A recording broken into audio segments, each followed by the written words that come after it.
This again we will see food enter into mouth, and the mouth we will masticate with the help of saliva. Here if you see salivary glands, 3 salivary pair of glands will be there, and they secrete what? Tyalin, enzyme called tyalin. What it will do? It will convert the carbohydrates into maltose after the mouth, that is buccal cavity, both are same. And when we swallow the food, that we call it as bolus, and this bolus will enter into esophagus. It is already mixed with saliva, it becomes very wet, so it is easily can pass through esophagus, and in esophagus peristaltic movement will be there. What is peristaltic movement? It is a wave like structure. A pipe is a muscular pipe. It contracts and it relaxes. It contracts at the upper and relaxes at the lower. Slowly food enter into the stomach.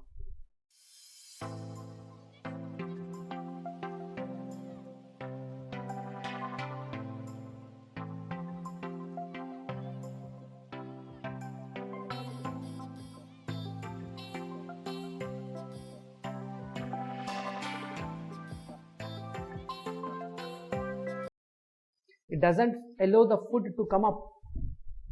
Now it enter into stomach. Okay, then in stomach what happens? Stomach is a strong muscular, you can see bag, strong muscular bag. It holds the food, it contracts the food for the better digestion, and it releases HCl, hydrochloric acid. It mixes with the food, and not only that, stomach is releasing pepsin, enzyme called pepsin. This pepsin is converting proteins in the food into peptones. All are digestive system. See.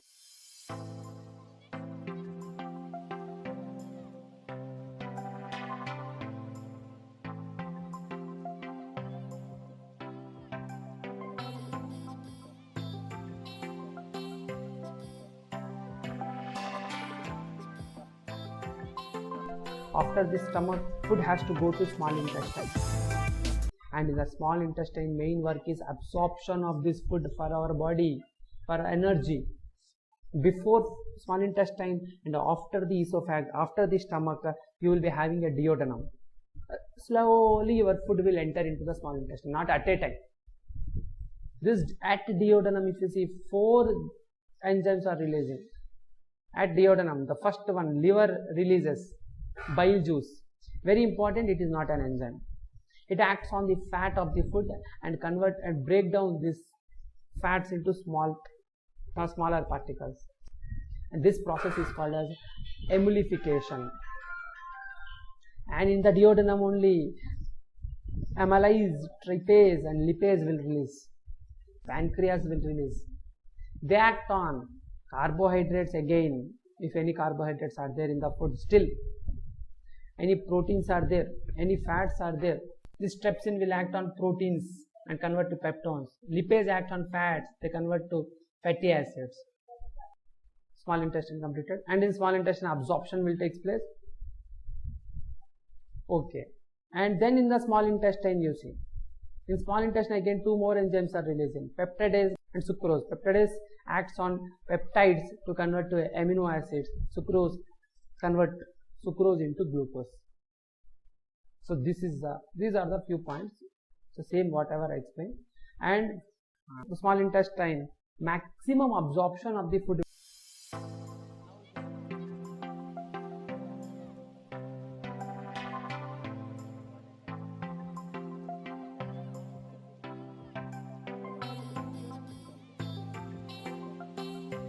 will take place. In the small intestine, finger-like projections will be there. This is my small intestine. The food has to pass through these finger-like projections. These are the finger-like projections on the small intestine. Now the food is passing through the finger-like projection. If you see the finger-like projections, it is completely inside the finger-like projections. Blood vessels are there and lymphatic system is there.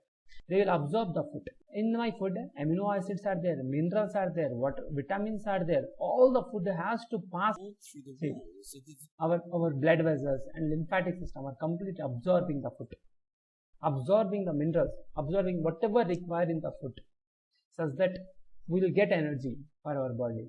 Small intestine is also called as gut system, and remember, this gut system is our second brain.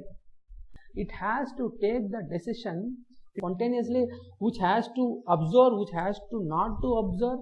Small intestine itself takes the decisions whether to absorb the food or not, whether to kill the bacteria or not, whether it is a good bacteria or not a good bacteria. So this is called as gut system and secondary brain. By the process of diffusion, it absorbing the food and it is sending back. Transport of products of digestion from the intestine into the blood.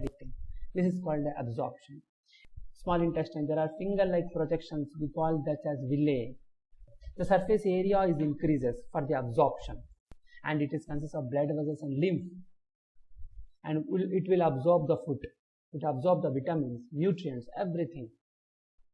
Large intestine.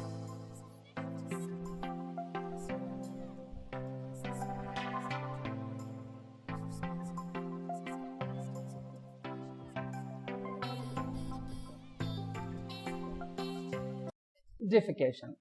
After the maximum absorption will take place in the small intestine, it will go to the large intestine. If any water is there, it will take it. Okay. Water is there, it will take the water, it will excrete the water from the waste, and finally the unnecessary whatever material is there, it will expel out through the anus, and this anus is our last part of the alimentary canal, and this process is called as defecation.